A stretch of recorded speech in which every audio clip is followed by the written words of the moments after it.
সকালবেলা তো দেখালাম যে ঘরের মুরগি কাটা হয়েছিল আর আব্বু গিয়েছিল বাজারে, তো মাছ নিয়ে এসেছিল।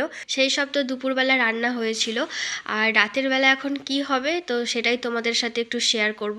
তো দেখো এখানে তোমাদের দাদা ভাই এখন পেঁয়াজ কাটছে, আর এখানে ওর চোখ জ্বালা করছে বলে ওর কাজের চশমা পরে এখন পেঁয়াজ কাটতে বসে গেছে।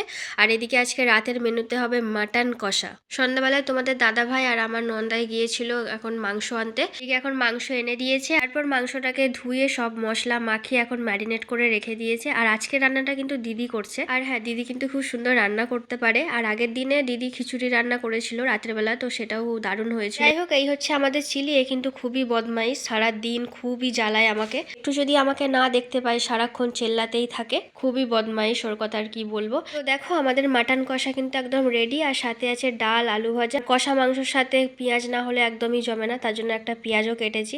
তো চলো এখন খাওয়া যাক। আজকের মতো